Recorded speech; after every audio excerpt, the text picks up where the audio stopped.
Bonjour à tous et bienvenue pour cette nouvelle vidéo. Aujourd'hui, nous allons parler d'un thème très important.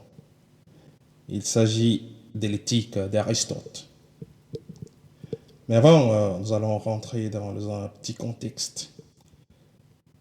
Un bref aperçu du philosophe.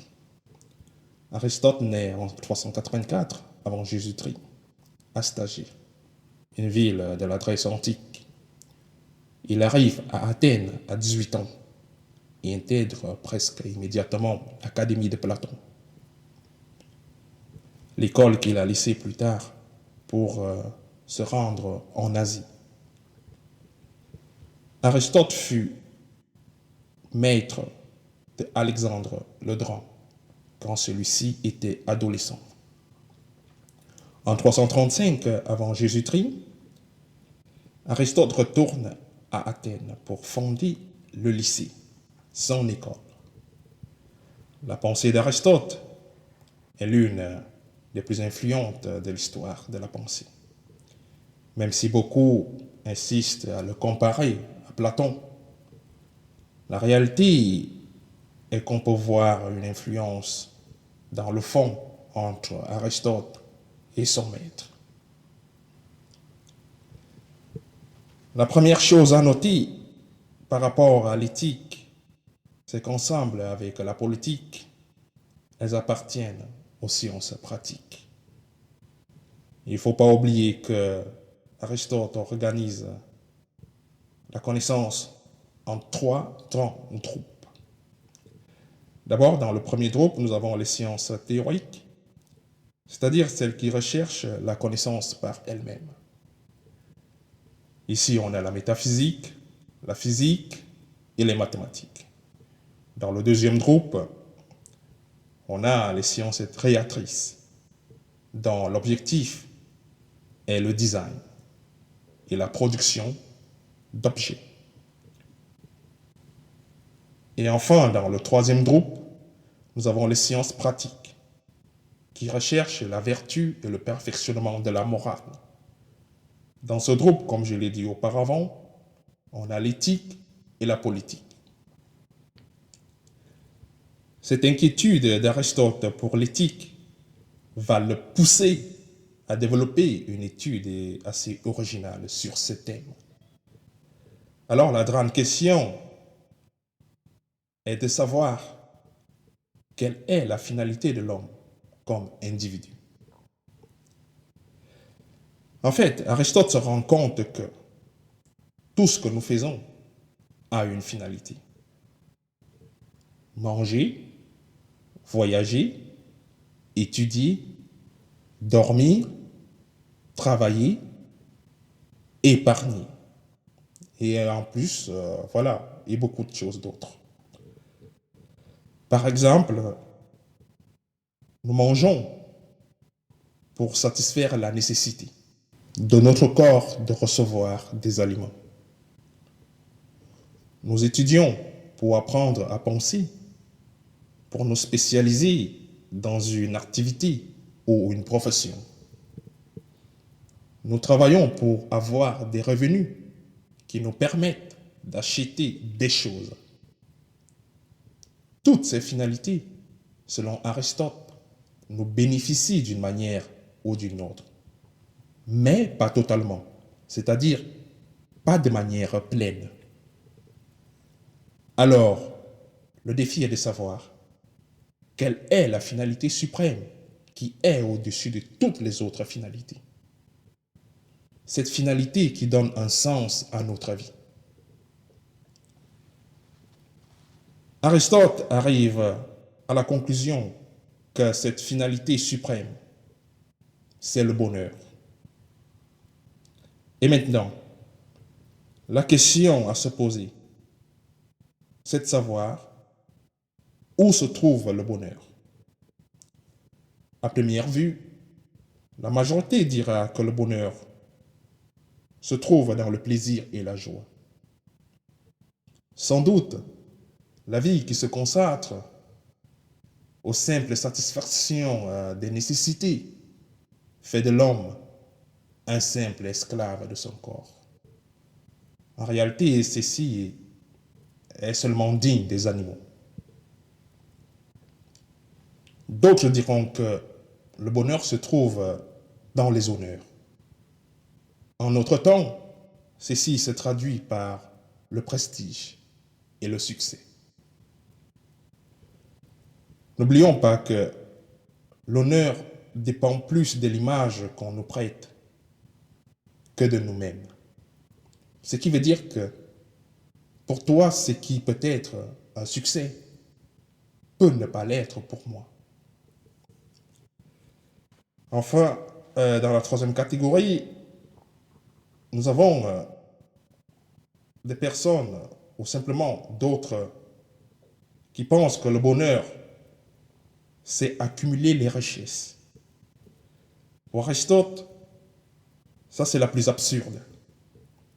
Parce que la richesse n'est pas une fin en elle-même, mais juste un moyen pour acquérir des choses. Pour autant, les trois réponses les plus populaires sur la question où se trouve le bonheur sont exclues par notre philosophe. Alors, pour atteindre le bien suprême, il faut aller jusqu'à la nature humaine de l'homme. Aristote se demande, qu'est-ce qui le distingue des autres êtres vivants? Qu'est-ce qui fait de l'homme être homme? La réponse est simple. C'est le raisonnement. Pour autant, si un homme veut une vie agréable et heureuse, il devrait vivre d'accord avec ce que lui dicte la raison. La raison fera en sorte que l'homme se perfectionne lui-même. Aristote nous dit que c'est ta conscience et ton intelligence qui feront de toi ta meilleure version. Mais il est conscient que la chose n'est pas aussi facile, ni si jolie. L'homme est plus complexe que ce qu'il représente.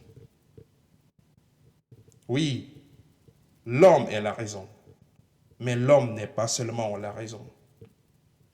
Il y a une partie de notre âme qui s'oppose à la raison, telle que nos appétits et nos désirs. Il y a en l'homme un désir profond d'avoir. Plus l'homme a, plus il veut. Étant ainsi les choses, il est important de soumettre nos appétits à ce que nous dicte la raison. L'acte de mettre nos désirs au-dessus de notre raison, c'est ce que Aristote appelle la vertu éthique. C'est très commun que l'homme se laisse entraîner par ses appétits que par sa raison. Alors, comment résoudre ce problème?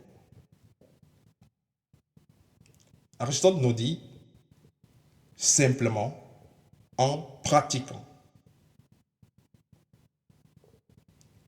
Pour être un homme bien, il faut s'entraîner à être un homme bien. Par exemple, pour être un homme fidèle, il faut pratiquer la fidélité. De cette manière, comme nous pouvons fortifier notre conscience, nous pourrions contrôler nos désirs. Pourquoi notre raison doit contrôler nos appétits? Notre raison doit contrôler nos appétits parce que les appétits tendent à polariser nos actions et peuvent nous conduire soit à l'excès, soit au manque. C'est-à-dire à l'excès ou la précarité. Une vie marquée par les excès ou les carences, c'est une vie malheureuse, sans but. La raison devrait nous indiquer quelle est la juste mesure de toutes ces choses. Avec ceci, nous arrivons au point central de l'éthique aristotélicienne. Pour Aristote, une bonne vie, c'est celle qui trouve un équilibre dans ses actions, le juste milieu de toutes les choses. Aristote ne prétend pas que nous devenions tous des moines. Il reconnaît que les biens matériels sont nécessaires, mais dans des proportions correctes. Aristote ne veut pas que tu te tues 10 heures, 12 heures par jour au travail, seulement pour payer ton iPhone, ta voiture, ton écran plat de 80 pouces. Aristote ne veut pas que tu détruises ta vie en travaillant dur pour payer des choses dont tu n'as nécessairement pas besoin. Ainsi, comme l'homme a de nombreux appétits, tels que des désirs, des excès, aussi, il a de nombreuses vertus éthiques pour le contenir. Pour Aristote, la vertu éthique la plus importante, c'est la justice. La justice qui se charge de donner la juste mesure de la distribution des biens, des avantages, des gains et ses contraires. Après avoir révisé la vertu éthique, Aristote nous présente la vertu dianoétique, qui se charge de perfectionner le raisonnement. Ces vertus dianoétiques sont deux: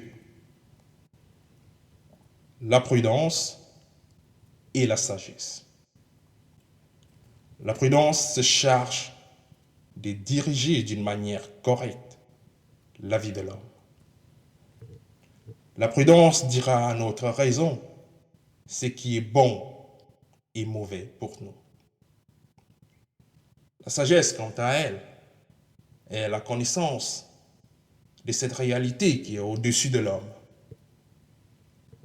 Ces connaissances sont les sciences théoriques, spécialement la métaphysique. C'est à travers d'activités contemplatives que l'homme atteint le plus grand bonheur. Alors, comme conclusion,